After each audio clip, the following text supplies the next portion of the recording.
Hola mis hermanos, Dios les bendiga. Doy gracias a Dios por esta oportunidad que el Señor me da de poder predicar el mensaje de la palabra del Señor.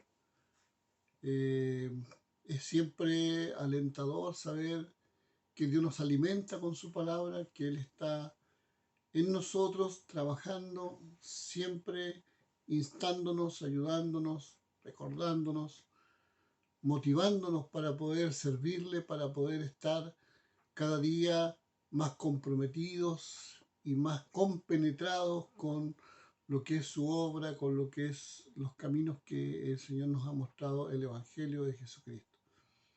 Me gustaría hablar sobre una palabra maravillosa, algo estuvimos tocando en el discipulado, pero es una palabra que me he comprometido a cada cierto tiempo a poder tomarla. Es una palabra que debiera estar constantemente en la iglesia, pero no siempre se puede, pero es importante que se esté tomando, como es la venida del Señor, el arrebatamiento, la resurrección y todo ese tipo de cosas, pero vamos a ver principalmente el arrebatamiento. Es un hecho importante, lo vamos a ver desde la perspectiva de lo que Dios quiere que nosotros disipemos y saquemos de nuestro corazón, y que podamos poner certeza, saquemos la duda, pongamos certeza y nos alentemos con esta palabra, nos fortalezcamos. Es una palabra muy predicada por lo demás, pero siempre rica, basta para poder enseñarnos, educarnos y, como dije, fortalecernos. La palabra se encuentra en el capítulo 4, versículo 13 de Primera de Tesalonicenses. eh, para hacer una pequeña introducción. Para nosotros siempre es relevante, ¿no es cierto?, la predicación del Evangelio y la predicación de la palabra del Señor. Poder tocar temas importantes para nosotros es siempre algo que está en nuestro deseo, ¿no es cierto?, de poder tocar la mayor cantidad de doctrinas importantes y fundamentales de la palabra del Señor. Y eso es lo que motiva a la iglesia, en particular a la iglesia a la cual nosotros, en la que estamos, en la cual servimos. Por eso hay mucha enseñanza, ¿ya? Y a veces nosotros despreciamos la enseñanza porque decimos, ¿para qué tanto? O basta tomar un tema y luego tomar otro, ¿para qué volver a tomar un tema? Pero se hace fundamental, se hace importante. El 1 Tesalonicenses capítulo 4, versículo 13 nos habla sobre eso. Si nosotros tuviéramos esa capacidad permanente de poder ir estudiando o revisando distintas doctrinas, seríamos personas que estaríamos más sanas dentro del Evangelio y mejor fundamentadas. Por eso el trabajo se hace a través de los predicadores y a través de los distintos organismos que la iglesia tiene para poder ir predicando el mensaje de la palabra. Bueno, la iglesia de Tesalónica siempre para Pablo fue una iglesia que le traía mucho orgullo, una iglesia que la reconfortaba, una iglesia que era un ejemplo permanente y a veces era un ejemplo que no tenía que él buscar o él no tenía que provocar que ese ejemplo se diera, sino que el buen desempeño, la forma en que recibieron el Evangelio, cómo se convirtieron, en la forma que participaban en el dar, en la forma que participaban en entregar su vida, en entregar todo su tiempo para servir al Señor, era un ejemplo que ya era conocido en todas las iglesias del sector. Era una iglesia que tenía muy buen testimonio, ¿ya? Por lo tanto, era una iglesia conocida por el resto y Pablo no solo tenía que nombrarla tal vez en algún momento en sus viajes, en sus cartas, pero ya llegaba esa fama, llegaba a muchos lugares. Para Pablo era una iglesia que también él tenía en su corazón. Él veía en esa iglesia un fruto de su trabajo y en algún momento dentro de la epístola él dice que si hubiera podido dar más, lo hubiera dado al punto del sacrificio. Él lo hubiera podido dar porque amaba mucho, ama mucho esa iglesia en ese minuto, está amando mucho esa iglesia y esa iglesia le está dando el fruto que él esperaba, ¿ya? pero tenía problemas también. Todas las iglesias tienen problemas, todas las iglesias tienen dificultades. Y es importante cuando se detectan las dificultades en las iglesias, porque se puede trabajar sobre ellas, porque podemos ir proveyendo lo necesario, tal cual como se trabaja cuando tenemos una herida, cuando tenemos una enfermedad, ¿no es cierto? No tomamos un remedio al azar, ¿no es cierto? O nos aplicamos un remedio general para todas nuestras enfermedades o nuestras dolencias. Hay un remedio específico. Y el apóstol Pablo había detectado cuál era el problema de la iglesia. Y lo dice en el versículo 13, dice, tampoco queremos, hermanos, que ignoréis acerca de los que duermen, para que no os entristezcáis como los otros que no tienen esperanza. El versículo 13 nos habla de que había una confusión, de que había una ignorancia en la iglesia. El apóstol Pablo estuvo en la iglesia, estuvo muy poco en la iglesia, enseñó en la iglesia, probablemente estos temas fueron tomados, pero faltó más énfasis, faltó un poquito más de explicación. La iglesia lo tomó a lo mejor con gozo, con alegría la enseñanza, lo tomó con ganas, pero también con esa efusividad que a veces tomamos las cosas, no nos permiten profundizarlas y nos quedamos con ese gozo, como llenitos de gozo, pero no prolongamos el escuchar, no prolongamos el buscar, el poder preguntar, el confrontar, y a veces nos perdemos de lo que viene o lo que sigue con respecto a ese tipo a una enseñanza en particular. Y parece que esto fue lo que pasó. Ellos habían recibido la palabra con gozo, habían recibido la resurrección, ellos habían recibido el Evangelio, todo estaba funcionando bien, ellos daban los frutos necesarios y de hecho se mostraban como una iglesia madura.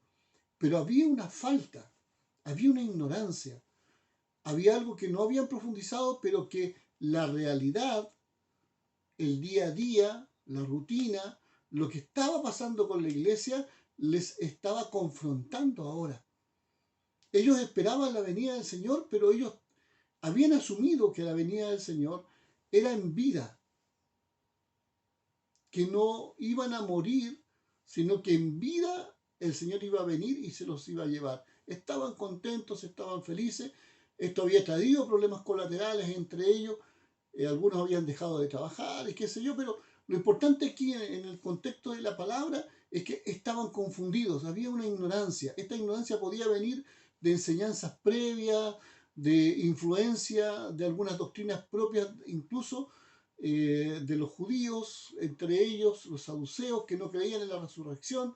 Había un montón de confusión y esto había traído un desaliento. Ese desaliento estaba impregnando a la iglesia y la iglesia se estaba viendo afectada. La iglesia se estaba viendo afectada por ese desaliento.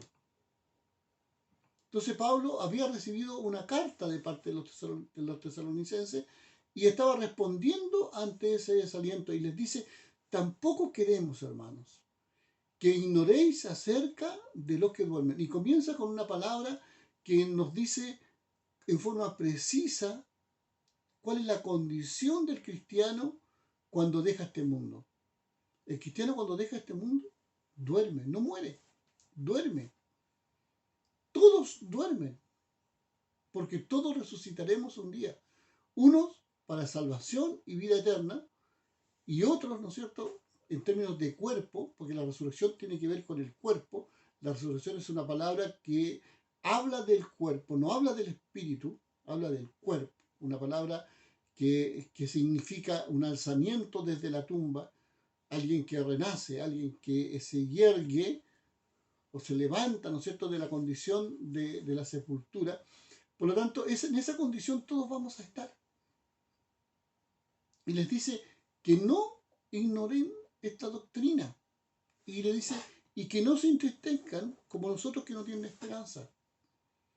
Ellos habían entendido que la muerte para ellos era todo. Y habían perdido toda esperanza y veían que, producto de las circunstancias, las enfermedades, pero principalmente por las persecuciones, moría mucha gente. Y muchos cristianos estaban muriendo. Entonces eso los estaba desalentando, porque veían que la muerte venía, y venía en uno, venía en otro, y ya les podía tocar a ellos, y eso los desalentaba. El apóstol Pablo le está dando palabra precisa y le está diciendo que no deben ignorar, que se deben alentar. Le está diciendo que esto es importante y esta doctrina les va a ayudar a ustedes. Como dice el versículo 14, porque si creemos que Jesús murió, y creemos que murió y fue sepultado, dice, y resucitó, así también traerá Dios con Jesús a los que durmieron en él. El apóstol le está hablando acá sobre un acontecimiento que es fundamental en la vida del cristiano, una doctrina que es fundamental para nosotros, la resurrección del Señor Jesucristo. Todo se basa en la resurrección. Lo que está hablando el apóstol acá se basa en la resurrección. El Señor resucitó y tenemos que creerlo. Si nosotros creemos que un día vamos a ser levantados de entre los muertos, tenemos que creer en la resurrección. Y para creer en la resurrección tenemos que indagar en la palabra del Señor. Y tenemos que ser enseñados en la resurrección. Eso va a traernos a nosotros lo necesario para alentarnos. Por eso dice, porque si creemos que Jesús murió, o sea, con eso estamos comprimiendo el Evangelio de tal manera de decir que todo lo que pasó en la tierra culminó con su muerte, pero se levantó en victoria y resucitó y está a la diestra del Padre. Si creemos que todo eso sucedió, entonces así también traerá Dios con Jesús a los que durmieron en él. O sea, el sentido del dormir es un sentido corporal.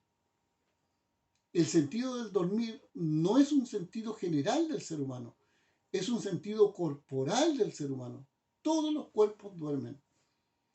Y nuestro espíritu que está en nosotros, el alma que está en nosotros, esa alma se va al cielo. Y allá hay moradas preparadas por el Señor y allí vamos a estar con Él. ¿Y por qué sabemos que vamos a estar con Él? Porque la misma palabra de 1 Tesalonicenses dice que así también traerá Dios, versículo 14, con Jesús a todos los que han muerto desde que Él vino y que han creído en el Evangelio. A todos. Los va a traer a los que durmieron en Él. No los va a traer durmiendo. Los va a traer vivos. En el alma. Dice, por lo cual os decimos esto en palabra del Señor. Esto es doctrina. El apóstol tenía la costumbre de cuando iba a hablar, de una manera de acentuar lo que iba a hablar, le ponía el énfasis de que era palabra del Señor. Era una revelación de Dios directa a él para transmitir a la iglesia. Por lo cual decimos esto en palabra del Señor, que nosotros que vivimos, era la esperanza de Pablo estar vivo en ese minuto, y eso también causó confusión, que habremos quedado hasta la venida del Señor, está hablando del arrebatamiento, no precederemos a los que durmieron. Le está diciendo, aunque estos hermanos que han creído, que les compartí el Evangelio y ante las pruebas, las dificultades, los ídolos y todo lo que estaba pasando en Tesalónica habían creído, pero ahora estaban muertos, lo cual causaba mucha confusión y también falta de motivación al pueblo de Tesalónica. Aunque ellos están muertos, nosotros que estamos vivos no vamos a irnos primero, ellos van a resucitar primero.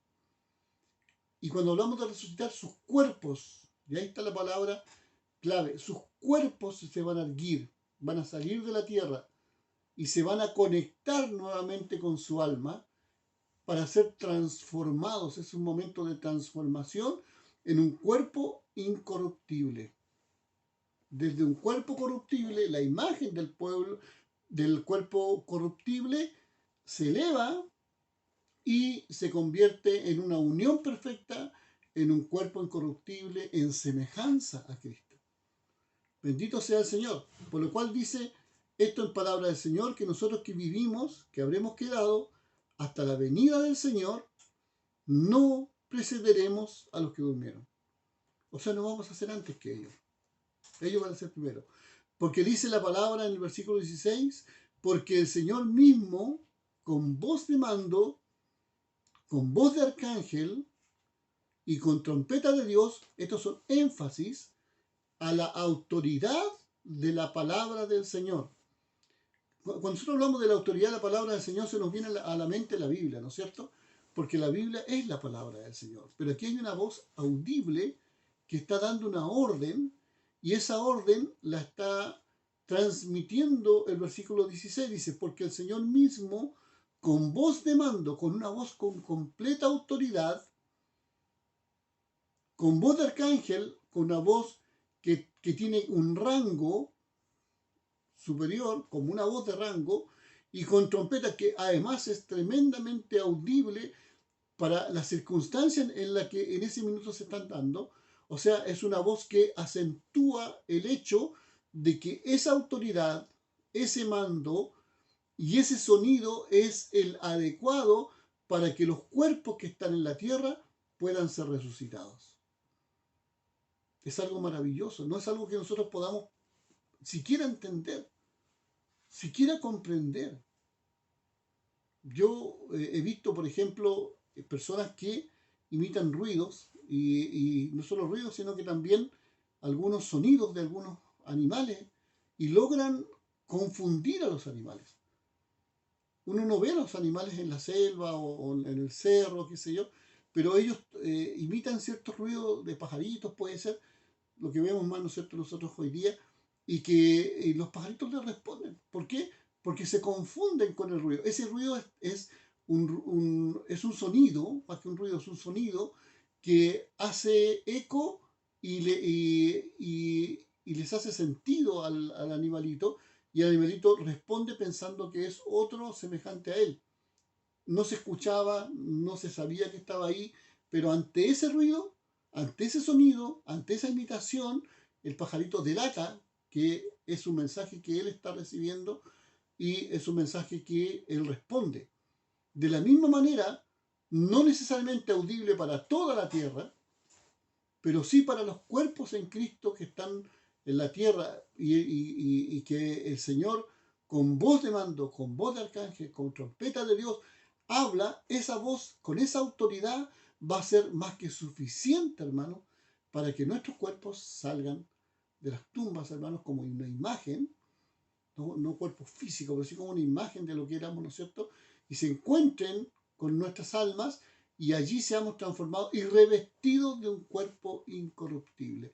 Es un énfasis que nos habla del poder de Dios sobre la muerte, del poder de Dios en la resurrección. Nos habla de que nosotros, estando separados del cuerpo, deseamos estar con el Señor. Como dice el libro de Hebreos, deseamos estar con el Señor, y mayormente estar revestidos del Señor, mayormente estar con nuestros cuerpos incorruptibles en una relación perfecta, ajena al pecado. Ya no vamos a tener comunión con el pecado, porque el pecado mora en el cuerpo que se fue a la tierra. Pero el cuerpo incorruptible no va a tener relación con el pecado. Vamos a tener una relación perfecta con el Señor. Y eso nos debe alentar, eso nos debe ayudar, eso nos debe principalmente producir un gran gozo y una alegría de saber que tenemos promesas que van más allá de la muerte. El libro de Hebreos dice claramente, Hebreos capítulo 2, versículo 14 al 18, nos habla de que el diablo tiene el imperio de la muerte en la tierra con los inconversos. Y a nosotros nos sacó del mundo, nos sacó del miedo, del temor, de las cárceles del diablo, que nos tenían presos por el temor a la muerte. La muerte es uno de los elementos que más temor causan, evidentemente. Y por temor a la muerte mucha gente permanece alejado de Dios. Y nosotros que hemos sido iluminados por Dios, que nuestros ojos han sido abiertos, podemos entender que Dios tiene promesas que traspasan la vida y la muerte y nos llevan a una vida venidera. Bendito sea el Señor. Nosotros tenemos promesas de ese estilo. Por lo tanto, ya no tenemos que vivir conforme a este mundo, con las reglas de este mundo, con todo lo que este mundo ofrece. No tenemos que nosotros rebajar los estándares de la palabra del Señor. Nosotros no podemos negociar la palabra del Señor. Nosotros tenemos que vivir conforme a la palabra de Dios, porque nosotros no le tememos a la muerte. Nosotros sabemos que hay una vida después de la muerte y una vida que el Señor nos ha prometido y que nos ha dado. Está claro, hermanos, que nosotros morimos espiritualmente con Adán cuando fuimos caídos. Y todos vamos a tener que morir en algún momento, tanto cristianos como no cristianos. Pero nosotros resucitaremos, hermanos. Resucitaremos. Seremos transformados. Nuestro cuerpo será, la imagen del cuerpo saldrá de la tierra y Dios glorificará esa unión nueva, ese cuerpo nuevo, con esa alma para hacernos un cuerpo incorruptible y estaremos en la presencia del Señor en esa condición eternamente reinando con Él, en un cielo nuevo y una tierra nueva. Pero los que murieron sin Cristo también van a resucitar, también va a haber una imagen, pero esa imagen no va a ser una imagen incorruptible, no van a ser exaltados, sino que al contrario van a ir a un juicio y en ese juicio van a ser separados eternamente de la presencia del Señor. Y allí será el lloro y el crujir de dientes. Y ahí está el infierno para ellos. No porque el infierno no lo mereciera yo, tanto como lo merecían ellos, sino porque la gracia de Dios está en mí y está en usted. Bendito sea el Señor. Dice, luego nosotros los que vivimos, los que hayamos quedado, seremos arrebatados juntamente con ellos. Posteriormente, pero junto con ellos, en las nubes, para recibir al Señor en el aire.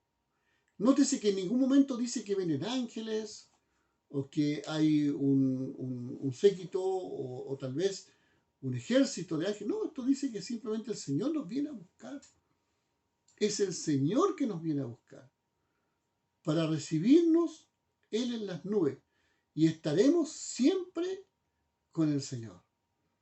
La muerte no es el fin de nuestra historia, es el principio de nuestra historia. Por tanto, alentaos los unos a los otros con estas palabras. Yo creo, hermanos, que la doctrina de la resurrección, como lo dice el apóstol Pablo a través de estos versículos, es algo muy importante, tan importante que debe ser enseñado, que debe ser conversado, que debe ser parte de lo que nosotros estemos constantemente transmitiendo, porque ella nos alienta, nos lleva a una condición y donde saca el temor y pone la fe, la confianza, el aliento. Es lo que necesita la iglesia. Si nosotros no tenemos más promesas en esta tierra, algunos vamos a conseguir unas cosas más, otros unas cosas menos, pero más de eso no vamos a conseguir de esta tierra, nada nos vamos a llevar. Pero tenemos un aliento que es el aliento que nos da el Señor a través de la palabra, en que un día estaremos con Él eternamente en el cielo. Por lo tanto, esto debe ser un motivo de aliento y debe ser también un motivo de poder estarnos confrontando como se confrontó la iglesia de Tesalónica a través de estas palabras. De la misma manera, las iglesias deben estar transmitiendo, educando, enseñando, poniendo énfasis en la doctrina de la resurrección, permanentemente predicando, porque estas cosas nos ayudan. Le ayudaron a la iglesia de Tesalónica, produjeron en ellos un cambio maravilloso y un aliento maravilloso que seguramente alegró mucho el corazón de Pablo. De la misma manera nosotros debemos alentarnos permanentemente. Y cuando digo alentarnos, estoy diciendo que esto debe estar en nuestro vocabulario, que esta doctrina debe estar en nuestro vocabulario, que debemos ponernos a conversar de estas cosas, que debiera ocasionar también algún tipo de, de, de confrontación, en qué piensas tú, en el sentido de que vamos a conversar a través de la palabra. Esto es algo que la iglesia puede hacer, que la predicación se pueden tomar, las enseñanzas se puede tomar y nos ayuda, pero increíblemente, para llevar adelante el plan de salvación, el mensaje de la palabra del Señor, la predicación del Evangelio y para vivir contentos, felices, tranquilos de que Dios es en nosotros y sus promesas son fieles y verdaderas. Yo espero, hermanos, que esta palabra haya hecho vida en su corazón, Dios haya confrontado su corazón y usted reciba esa inquietud, reciba ese deseo de buscar, de indagar, de conocer qué el Señor tiene para usted cada día y cómo el Señor puede alentar su corazón, en especial con una doctrina como esta. El Señor les bendiga, le doy muchas gracias por la oportunidad. Gracias, hermano.